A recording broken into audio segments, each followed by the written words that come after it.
Hello guys, welcome to mystic Hindi tarot. कैसे हो आप सब लोग? I hope, I wish, I pray दिल से कि आप सब लोग ठीक हो, खुश हो, अपना ख्याल रख रहे हो, पॉजिटिव सोच रहे हो। सो आज हम जो रीडिंग कर रहे हैं, इस रीडिंग का टॉपिक ये है कि आपके पर्सन के नेक्स्ट एक्शंस क्या हो सकते हैं। तो ये एक प्रोबेबिलिटी है। अगर आपको पर्सनली अपने रिलेशनशिप के बारे में जानना है कि आपके पर्सन नेक्स्ट एक्शंस कब लेंगे, क्या लेंगे, लेंगे भी या नहीं, और जो भी एक्शन लेंगे उसके पीछे का इंटेंशन क्या होगा, तो आप पर्सनल रीडिंग बुक कर सकते हो। पर्सनल रीडिंग का नंबर आपको यहाँ दिख रहा होगा स्क्रीन पे, डिस्क्रिप्शन बॉक्स में, इस वीडियो के पहले कमेंट में भी मिल जाएगा। तो चलो let's start with the reading. शुरू करते हैं, ज़्यादा बकवास नहीं करते, रीडिंग को शुरू करते हैं और देखते हैं कि आपके पर्सन के नेक्स्ट एक्शंस क्या हो सकते हैं या क्या होंगे। ठीक है, वीडियो को लाइक कर दो इससे पहले कि आप वीडियो की भावनाओं में खो जाओ, और लाइक करना भूल जाओ। जल्दी जल्दी लाइक करो, चैनल को सब्सक्राइब करो। अगर चैनल को सब्सक्राइब नहीं करोगे वीडियो नहीं देख पाओगे। तो चलो let's start with the reading and let's see कि आपके पर्सन के नेक्स्ट एक्शंस क्या हो सकते हैं। आपके पार्टनर के नेक्स्ट एक्शंस क्या हो सकते हैं। आपके पार्टनर के या उस पर्सन के जिनके बारे में भी सोचकर आप ये रीडिंग देख रहे हो, उनके नेक्स्ट एक्शंस क्या हो सकते हैं। Why do I feel so lost? I can't promise you anything. सच सुनने की हिम्मत है तो ही प्लीज गाइस वीडियो कंटिन्यू करो। आप में से बहुत सारे लोग सच नहीं सुन पाते, तो इसीलिए बोल रही हूँ। सच सुन पाते हो, विदाउट शुगर कट कोटिंग वाली रीडिंग सुनना चाहते हो तो ही ये रीडिंग देखो। ठीक है, बॉटम ऑफ द डेक में I am blocked and let's clarify these cards. Let's clarify this card first. चलिए, why do I feel so lost. Okay, एक प्रीव्यू अगर मैं दूं मुझे कार्ड्स निकालते वक्त जो एनर्जी फील हुई है, ऐसा लग रहा है कि आपके पर्सन अभी भी आपको लेकर बहुत इमोशनल है। ओके, वो बहुत सोचते हैं आपके बारे में, बहुत मिस करते हैं। सो ऐसा नहीं है कि ये मूव ऑन हो गए हैं या इनको अब फ़र्क नहीं पड़ता है। मूव ऑन होने का मतलब बेसिकली होता है कि इंसान आपको भूल गया है, उसको कोई फ़र्क नहीं पड़ता आपके होने से ना होने से। वो आपको मिस नहीं करता, वो आपके बारे में नहीं सोचता। अगर आज आप उनके सामने जाओगे तो उन्हें कोई फ़र्क नहीं पड़ेगा, ऐसा उसे कहते हैं मूव ऑन होना। लेकिन आपके पर्सन अभी भी मूव ऑन नहीं हुए हैं, अभी भी आपको लेकर बहुत इमोशनल है। Okay, why do I feel so lost, ये एनर्जी क्यों है यहाँ पे। Spiritual growth and bottom of the deck में lying is wrong. Bottom of the deck में जो कार्ड होता है वो बहुत इंपॉर्टेंट होता है, बहुत सिग्निफिकेंट होता है। सबसे पहले ना मुझे ऐसा लगता है कि आपके पर्सन, ये बात आपकी नहीं है, ये आपसे जुड़ी बात नहीं है, लेकिन ओवरऑल ही अपनी लाइफ में बहुत लॉस्ट फील कर रहे हैं। इनको डायरेक्शन नहीं मिल रही है, इनको बहुत होपलेस फील हो रहा है। Bottom of the deck, sorry, tarot card में जो कार्ड आया है 10 ऑफ पेंटिकल्स, क्लैरिफिकेशन के लिए आया है, और बॉटम ऑफ द डेक में हर्मिट है। तो कहीं ना कहीं इनको बहुत लॉस्ट फील हो रहा है, इनको बहुत इनकम्प्लीट फील हो रहा है। इनको ऐसा फील हो रहा है जैसे पता नहीं क्या चल रहा है मेरे लाइफ में। ठीक है, आपको भी ऐसा कई बार फील हुआ होगा अपनी लाइफ में कि मैं क्या कर रहा हूँ, क्या हो रहा है, क्या चल रहा है, व्हाट इज हैपनिंग। ऐसे ही आपके पर्सन बहुत लॉस्ट फील कर रहे हैं। और कहीं ना कहीं ये एक पार्ट होता है स्पिरिचुअल ग्रोथ का। जब आप स्पिरिचुअली ग्रो हो रहे हो, एनलाइटन हो रहे हो, अवेकन हो रहे हो, तब ऐसे क्वेश्चंस आपके मन में आने लगते हैं कि मैं क्या कर रहा हूँ, मेरे लाइफ का उद्देश्य क्या है, या मैं क्या करना चाहता हूँ, क्या चल रहा है मेरी लाइफ में, मैं क्यों जी रहा हूँ। ये क्वेश्चंस तभी ही एक इंसान के दिमाग में आते हैं जब वो स्पिरिचुअली ग्रो कर रहा होता है, या उसे स्पिरिचुअली ग्रो करने की ज़रूरत जब होने शुरू हो जाती है उसकी लाइफ में। देखो, हर इंसान के लाइफ में एक फेज ऐसा आता है जहाँ पे वो उसे स्पिरिचुअली ग्रो करना या स्पिरिट से कनेक्ट होना, स्पिरिचुअल वर्ल्ड से कनेक्ट होना बहुत ज़रूरी हो जाता है। सो आपके पर्सन के केस में वो फेज़ अभी चल रहा है जहाँ पे मैं क्यों खो गया हूँ, या मैं क्या चाहता हूँ, मैं क्या करना चाहता हूँ, उन्हें खुद समझ में नहीं आ रहा। ये मैं लव लाइफ से हटकर की बात कर रही हूँ। ठीक है, अभी मैं अब लव लाइफ की बात नहीं कर रही हूँ, क्योंकि ओवरऑल पहले ही कार्ड में ये एनर्जी निकलना कि मैं क्या कर रहा हूँ, मैं इतना लॉस्ट क्यों हूँ, मैं कुछ फील क्यों नहीं कर रहा हूँ, या मैं बहुत कुछ क्यों फील कर रहा हूँ। आपके पर्सन कहीं ना कहीं स्पिरिचुअली ग्रो कर रहे हैं और बहुत ज़्यादा प्रैक्टिकल भी है इस वक्त। आपके पर्सन इमोशनल इतना मुझे नहीं दिख रहे हैं। ठीक है, इसलिए आपको ऐसा फील हो रहा होगा कि इंसान ज़्यादा इमोशनली कनेक्ट नहीं आप इनसे कर पा रहे हो, या फिर आप जब इमोशनल एक बॉन्ड इनसे बनाने की कोशिश करते हो तो ये डिटैचमेंट आपको इनके साथ एक फील होती है।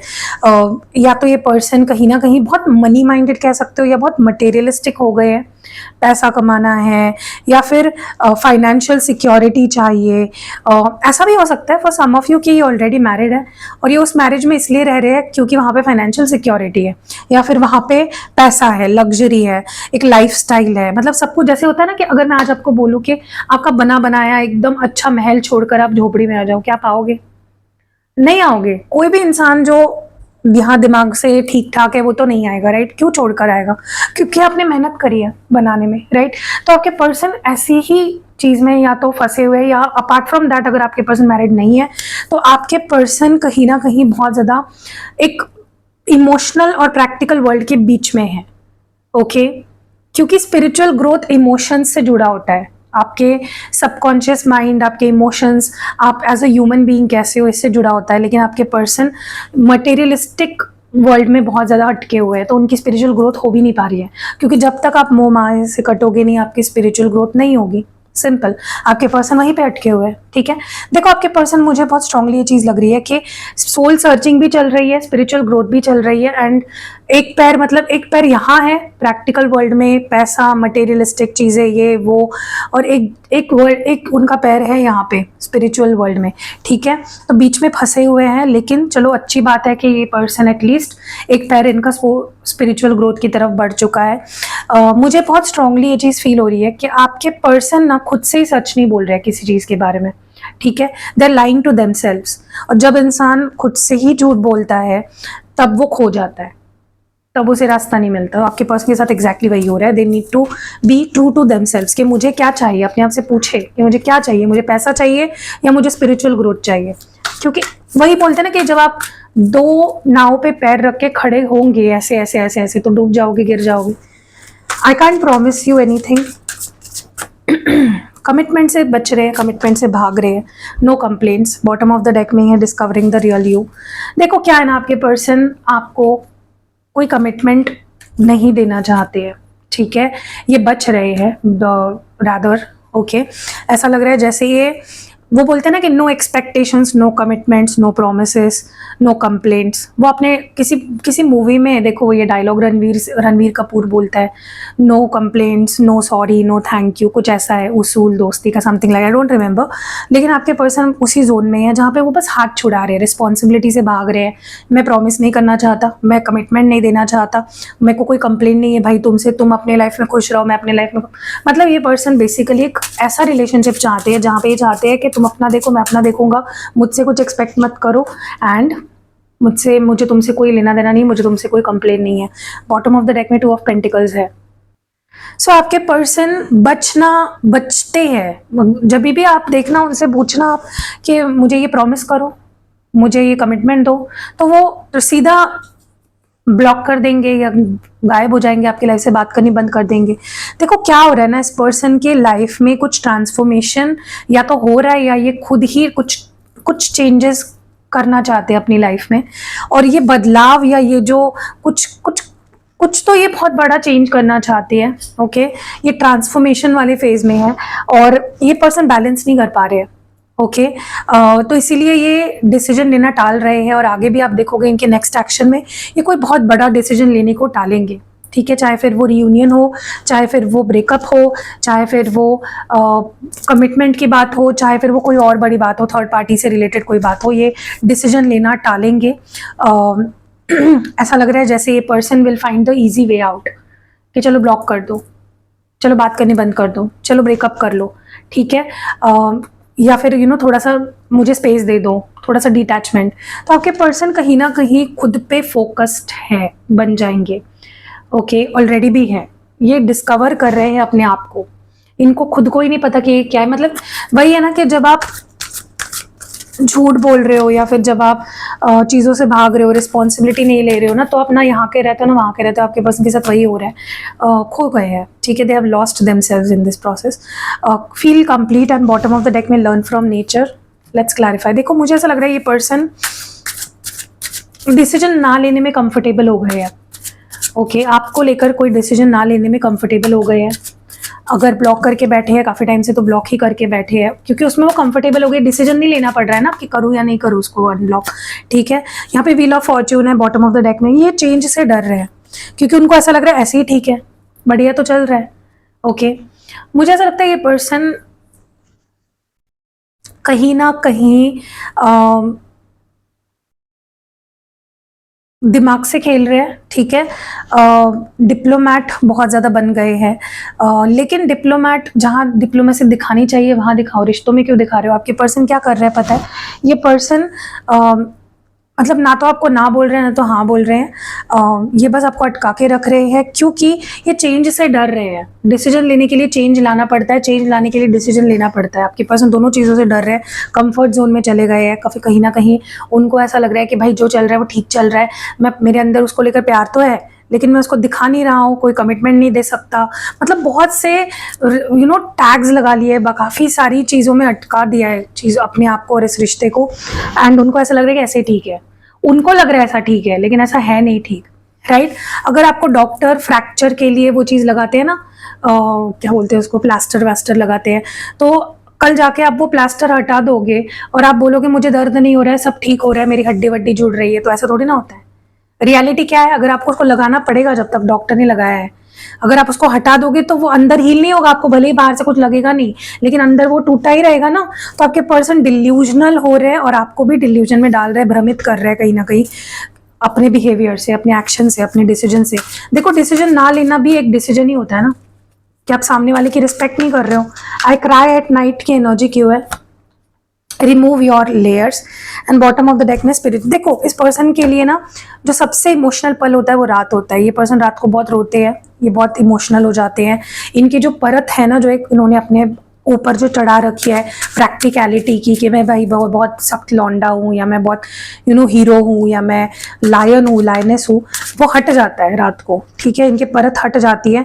ये कहीं ना कहीं मुझे ना ऐसा लग रहा है कि ये पर्सन जैसे अपने आप को एक जेल में बंद कर दिया, अपने दिल को स्पेशली, अपने इमोशंस को जेल में बंद करके रखा है। वो जेल से उसको रात को ही निकालते हैं, ठीक है, और फिर रोते हैं, इमोशनल होते हैं। और इस पर्सन को ना पता नहीं क्यों, लेकिन एक भ्रम है इनको कि मैं ये जो कर रहा हूँ यही मेरे ग्रोथ के लिए सही है, मैं ये जो कर रहा हूँ, मैं उससे दूर भाग रहा हूँ, मैं इसको इग्नोर कर रहा हूँ, ये मेरे ग्रोथ के लिए नेसेसरी है, मैं स्पिरिचुअल हूँ।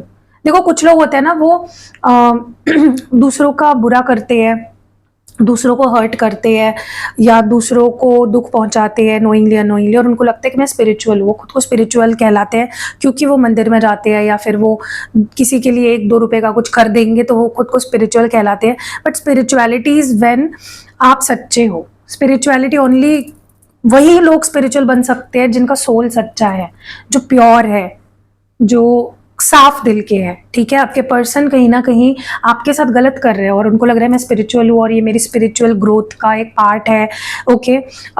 मुझे ऐसा लगता है ये पर्सन बस एक तरफ देख रहे हैं, प्रैक्टिकलिटी की तरफ देख रहे हैं, लेकिन उनको देखना चाहिए कि यहाँ पे आप भी हो ना, तो फिर आपकी लाइफ में आए क्यों? अगर उनको नहीं रिश्ता रखना था, निभाना था, टिकाना था, जो भी था, ब्ला ब्ला ब्ला, वो आपके लाइफ में क्यों आए?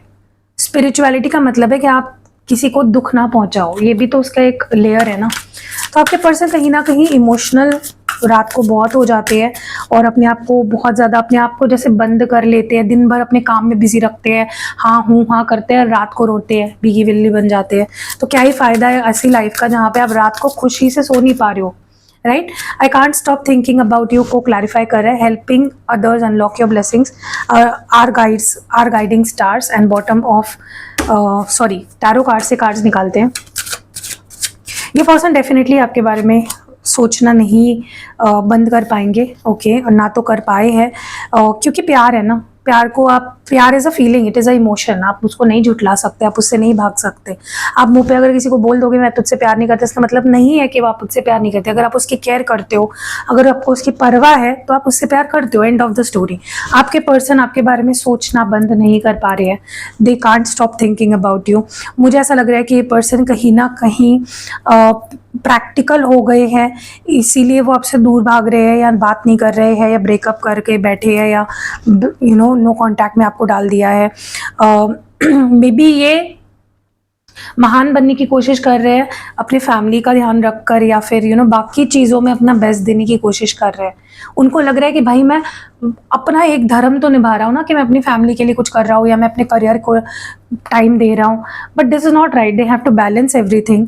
अगर वो आपके बारे में सोच रहे हैं, इसका मतलब वो एक एनर्जी क्रिएट कर रहे हैं, और वो एनर्जी आपको भी फील होती होगी, राइट? तो आपके पर्सन वहां महान बन रहे हैं दूसरों की नजरों में, लेकिन आपकी नजरों में तो गिर रहे हैं ना कहीं ना कहीं। तो मुझे ऐसा लगता है आपके पर्सन को कहीं ना कहीं वो होता है ना कि आप खुद के ऊपर ज्यादा बोझ डाल लेते हो ना। जब भी आप, फॉर एग्जाम्पल, अगर आप जॉब करते हो तो अगर आपको बोला है कि आज आपको 5 फाइल कंप्लीट करनी है, ठीक है, लेकिन कोई एक बेवकूफ सा इंसान होता है आपके ऑफिस में जो आपको सो कॉल्ड आपका फ्रेंड बुलाता है, वो बोलता है कि भाई मेरी ये 2 फाइल कर देना, तुझे तो आता है, तुझे तो ये ये आउटलुक है, ये चलाने आता है, तो भाई तू मेरे 2 फाइल कर देना, तो मेरा अच्छा दोस्त है ना, ऐसा वैसा आपको इमोशनल करके आपके ऊपर वो, आप अच्छे इंसान हो ना, आप बेवकूफ़ तो आप हो सच में, क्योंकि आप उनका भी काम ले रहे हो अपने ऊपर, आप उनका भी काम करके दे रहे हो, तो आपको क्या होगा अंत में, एंड ऑफ द डे आपने 7 फाइल कर ली, आपका काम 5 फाइल का था, आपने 7 फाइल कर दी, तो आपका क्या होगा?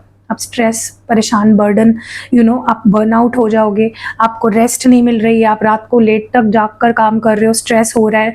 तो ये सब आपके पर्सन ने जो अपने ऊपर बोझ डाल लिए है ना कि मुझे अच्छा बेटा बनना है, अच्छा भाई बनना है या अच्छी बेटी बनना है, और आपको इग्नोर कर रहे हो उस चीज़ के लिए, तो क्या फ़ायदा? कहीं ना कहीं आपके पर्सन यहाँ आपके बारे में दिल ही दिल में आप ही चल रहे हो, दिमाग में आप चल रहे हो, और वहाँ पे एक बोझ लेकर मैं जिंदगी का बोझ उठाता चला गया वाला सीन चल रहा है। तो आपके पर्सन कहीं ना कहीं मुझे ऐसा लगता है कि दे नीड टू अंडरस्टैंड, और उनको ज़रा सा आंखें खोलनी चाहिए और दिल से सोचना चाहिए। दिमाग का तो काफ़ी इस्तेमाल करते हैं, लेकिन मुझे नहीं लगता आपके पर्सन के पास दिमाग सच में है, ठीक है, सॉरी टू से दैट। आपके पर्सन उनके ग्रह नक्षत्र भी मुझे ऐसा लगता है इस वक्त खराब है, कुछ तो है, कुछ तो दिक्कत है, क्योंकि ये पर्सन कर कुछ रहे हैं, मन में कुछ और चल रहा है, सब कुछ उल्टा पुल्टा है। पेनफुल मेमोरीज की एनर्जी क्यों है यहाँ पे? Always accept what you are and cleansing energy.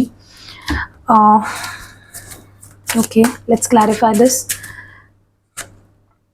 Fool and bottom of the deck में 4 ऑफ वॉन्ड्स। देखो आपके पर्सन के पास आपकी काफ़ी मेमोरीज है, अच्छी मेमोरीज है, बुरी मेमोरीज है, लेकिन बुरी मेमोरीज ज़्यादा है, ऐसी मेमोरीज ज़्यादा है जो उनको बहुत दर्द देती है, उनको बहुत दुख देती है, क्योंकि कहीं ना कहीं आपके पर्सन आने वाले समय में, मुझे बहुत स्ट्रांगली ये चीज़ लग रही है। ओके, पहले मैं अपना कंप्लीट कर लेती हूँ सेंटेंस। आपके पर्सन बहुत विक्टिम एनर्जी में रहते हैं, मैंने like most of the time, 99% of the time आपके पर्सन खुद को विक्टिम मानते हैं। उनको लगता है पूरी दुनिया भाई मेरे साथ बहुत बुरा कर रही है, तो उनको स्पेशली आपसे कुछ गिले शिकवे है, उनको लगता है कि आपने उनके साथ बहुत कुछ बुरा कर दिया है। तो पेनफुल मेमोरीज या बुरी मेमोरीज या बर्डन वाली मेमोरीज ज़्यादा है। तो आपके पर्सन आने वाले समय में एक्सेप्ट करेंगे, समझेंगे कि मतलब वो अपनी रियलिटी को पहली बात तो एक्सेप्ट करेंगे, और वो ये एक्सेप्ट करेंगे कि गलती सिर्फ आपकी नहीं थी, गलती उनकी भी थी। अगर 50% आपकी गलती थी तो 50% उनकी भी कहीं ना कहीं कुछ गलतियां रही है, और वो आपके साथ डेफिनेटली एक न्यू बिगिनिंग करना चाहेंगे और एक फ्रेश एनर्जी लेकर आएंगे, अच्छी इंटेंशन के साथ आपके पास आएंगे। उनको कोई कंप्लेन नहीं रहेगी आपके साथ, और वो अगर आपके बारे में उनके मन में कोई गलत थॉट्स है या गलत मिसअंडरस्टैंडिंग कह सकते हो उस चीज़ को, तो वो भी ख़त्म हो जाएंगे, और आप दोनों के बीच में डेफिनेटली आने वाले समय में एक नई शुरुआत होगी। और मुझे ये भी दिख रहा है यहाँ पे कि आपके पर्सन की एनर्जी क्लेंस होने वाली है, या उनका ऑरा क्लेंस होने वाला है, और उनके ऊपर जो बाहरी या अंदरूनी कोई नेगेटिविटी है वो ख़त्म होने वाली है। आप उनकी हीलिंग भी मुझसे करा सकते हो, आप अपने रिश्ते की भी हीलिंग करा सकते हो, क्योंकि आने वाले टाइम में आपका रिश्ता मुझे हील होता हुआ दिख रहा है। हैप्पी टुगेदर आप लोग मुझे वापस रिलेशनशिप में, एक हैप्पी रिलेशनशिप में आते हुए दिख रहे हो, और स्ट्रॉन्ग बनेगा रिश्ता। 4 ऑफ वॉन्ड्स है, स्टेबिलिटी आएगी रिलेशनशिप में, और जो भी नेगेटिविटी है बाहर अंदर इस पर्सन के ऊपर, आपके ऊपर, रिश्ते के ऊपर, वो हट जाएगी पूरी तरह से, ठीक है। आई वॉन्ट आउट की एनर्जी क्यों है? Knowing karma and bottom of the deck में I am powerful and okay, king of swords. देखो मुझे ना ऐसा लग रहा है, बॉटम ऑफ द डेक में हर्मिट है, मुझे ऐसा लगता है इस पर्सन को, जैसे होता है ना कि अगर कोई छोटा बच्चा गलती कर रहा है तो माँ बाप उसको एक लगाते हैं, या तो कान के नीचे, या तो उसको समझाते हैं, या उसको पनिश करते हैं, ताकि वो उसको उसकी सीख मिले और वो गलती ना दोहराए। आपके और बड़ों को वो गलती का एहसास कौन दिलाता है? ऊपर वाला। तो कर्मा जब मिलता है, आपके पर्सन कहीं ना कहीं या तो समझ जाएंगे कि भाई मैं जो कर रहा हूँ वो गलत कर रहा हूँ, मैंने जो किया वो गलत किया, मुझे माफ़ी मांग लेनी चाहिए, मुझे उसके पास चले जाना चाहिए, मुझे अपनी गलती का प्रायश्चित कर लेना चाहिए, वरना मुझे कर्मा मिलेगा। ठीक है, क्योंकि वो स्पिरिचुअल जर्नी में मतलब उनको कर्मा पता है और आगे पता चलेगा। तो या तो उनको कर्मा के डर से वो आपके पास आ जाएंगे, आपके साथ, आपके ऊपर अगर मतलब उनको काफ़ी मेंटल क्लैरिटी आने वाली है आने वाले समय में, काफ़ी उनकी इंट्यूशन पावर भी बढ़ने वाली है, उनको समझ आएगा कि भाई Karma is a dash dash, समझ लो मैं क्या बोलना चाहती हूँ। कर्मा अगर आया और कर्मा ने अगर मेरी बैंड बजाई तो बैंड बजी जाएगी। तो कहीं ना कहीं आपके पर्सन या तो इस डर से आपके पास वापस आएंगे, सॉरी बोलेंगे, उनका जो स्पेस ले रहे थे ना, काफ़ी टाइम से आपसे दूर रह रहे थे, खुद को समझने की कोशिश कर रहे थे, खुद को जानने की कोशिश कर रहे थे, जो एक कॉन्फिडेंस मैं ही भगवान हूँ वाला जो एटीट्यूड था इस पर्सन का, वो खत्म हो जाएगा इस डर से कि karma will come back to me. या तो कर्मा मिल जाएगा, वो बम पे उनकी लात पड़ेगी और फिर वो आपके पास आएंगे एक सुलझ कर समझ कर। ठीक है, तो या तो आपको सुलझा हुआ इंसान मिलेगा, या तो ऐसा इंसान मिलेगा जिसको समझ आ गया कि भाई अगर मैंने सुधरा नहीं तो मुझे कर्मा मिलेगा। इन बोथ केसेस आपका फायदा है। लास्ट कार्ड है यहाँ पे, अब आई एम ब्लॉक्ड, ये क्यों है यहाँ पे, you are divine, and bottom of the deck में है inner peace. And let's clarify this last card here. अभी तक भी अपने वीडियो को लाइक नहीं किया ना, तो आप इस रीडिंग की जो अच्छे अच्छे एनर्जीज है उसको क्लेम कैसे कर पाओगे। एम्पिरर है यहाँ पे, बॉटम ऑफ द डेक में है 3 ऑफ वॉन्ड्स। ओके, सबसे पहले ना मुझे ऐसा फील हो रहा है कि आपके पर्सन को अपना ईगो ख़त्म करना पड़ेगा। ओके, क्योंकि बहुत ईगो में है और वो ईगो ही उनको रोकता है एक बेहतर पर्सन और एक बेहतर लवर बनने से। ठीक है, क्योंकि इनके पास कोई ब्लेसिंग्स नहीं आ रही है, इनको ऐसा लग रहा है कि मैं ही भगवान हूँ, मैं ही गॉड हूँ, मैं ही सब कुछ हूँ। ये क्यों होता है पता है, जब इंसान के अंदर ईगो बढ़ जाता है और आपके पर्सन के अंदर बहुत ज़्यादा ईगो है, तो आने वाले समय में हो सकता है कि वो इस ईगो से बाहर निकले। ठीक है, क्योंकि मुझे ऐसा लगता है कि पर्सन पास्ट को छोड़ के फ्यूचर पे ज़्यादा फोकस करने लगेंगे, और जब वो फ्यूचर पे और प्रेजेंट में फोकस करने लगेंगे अपने आप ही पीसफुल फील करेंगे, और जब पीसफुल फील करेंगे आप दोनों का रिश्ता भी अपने आप ही ठीक हो जाएगा। ओके, सो कैसी लगी आपको रीडिंग कमेंट्स में ज़रूर बताइएगा। अगर आपको पर्सनल रीडिंग लेनी है, नंबर स्क्रीन पे है, डिस्क्रिप्शन बॉक्स में पहले कमेंट में। अपार्ट फ्रॉम दैट 12/12 पोर्टल जो साल का आखिरी पोर्टल है, बहुत पावरफुल पोर्टल है, स्पेशली उन लोगों के लिए खास है जो रिश्ते में है, जिनका ब्रेकअप हुआ है, जिनके बीच प्यार नहीं बचा, जो ट्विन फ्लेम जर्नी में है, सोलमेट्स हो। अगर आप अपने रिलेशनशिप को बेहतर बनाना चाहते हो, ये साल का आखिरी पोर्टल है, प्लीज़ जाओ, वरना 1 साल और रुकना पड़ेगा आपको। बुकिंग करो जल्दी जल्दी, क्योंकि स्लॉट्स बहुत जल्दी जा रहे हैं, बहुत कम स्लॉट्स बचे हैं, मुझे लगता है 2-3 ही स्लॉट्स बचे हैं। जाओ जल्दी बुक करो एंड एन्जॉय। मिलते अगली वीडियो में, अपना खास ध्यान रखिएगा, बाय।